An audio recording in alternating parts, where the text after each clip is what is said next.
Hi, this is Dan Jacobs, Managing Editor of Agribusiness Global Magazine. Welcome to this edition of the Agribusiness Global Update. I'm here with Paul Schrimpf, Executive Editor of Crop Life Magazine. Welcome, Paul.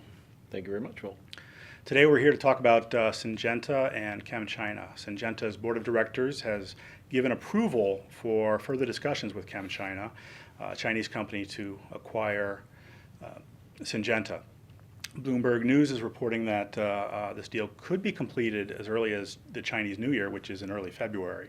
ChemChina offered 470 Swiss francs per share, which would put the market value at about $44 billion, which is less than the $46 billion that Monsanto offered a few months ago.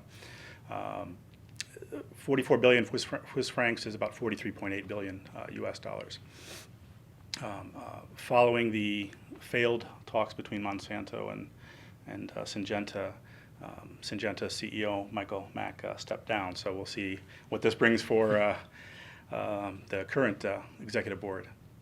Of course, not all Syngenta folks are happy about this, Paul.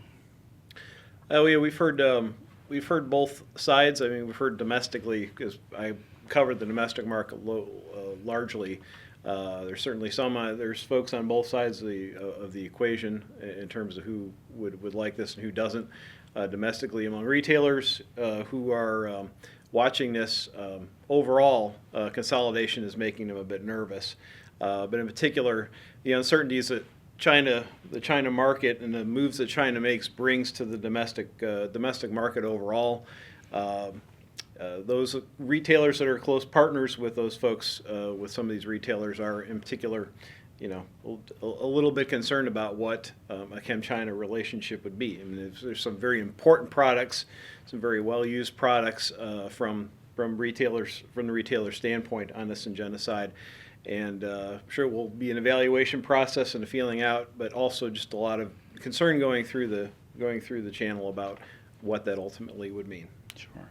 I think I read somewhere that one shareholder that was opposed to the deal said that a sale to ChemChina would mean nationalizing Syngenta through a state-owned enterprise of a communist country. So some pretty unhappy folks about if this deal goes through. But if it does go through, that would give ChemChina a C division. So it would have put it in competition with Monsanto. So that could be interesting. One of the reasons is that China doesn't have much of a seed industry, and one of the reasons is because of that. That means that China's corn yields, for example, are about half of what the U.S.'s are. So it'll be interesting. There's a whole, how the seed will work in China, how that, there's be a lot of research that needs to be done in terms of the agronomics. I mean, the United States, obviously, with 100 years of extension research, have quite a leg up in terms of soils and knowledge of how these seeds operate, how these seeds work in the U.S. So there'll be a lot of work to do, but certainly it would give them a lot of germplasm, a lot of hybrids and varieties to be working with on Chinese soil. Sure. Certainly from a regulatory standpoint, ChemChina and Syngenta deal would be a lot smoother, most people think, than it would be with Monsanto. ChemChina would have fewer assets to sell off, and it certainly owns a far smaller percentage of the market than did Monsanto. It seems like there's been a lot of talk recently about just mergers in general. I mean, could this spur some more companies to do some consolidation? Well, we've already, there's already, of course, the DuPont Dow merger, which is kind of on the docket and moving forward. Again, I think retailers overall, the folks that are buying and selling products in the United States, are concerned about the number of partners being significantly reduced.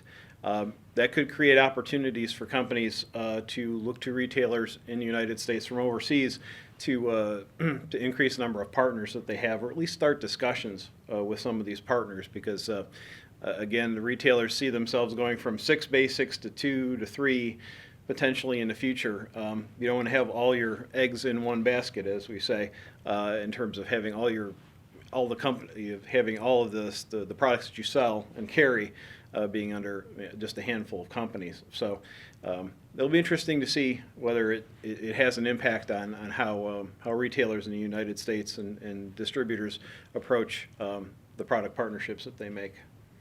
Should be an interesting few months to see where all this leads.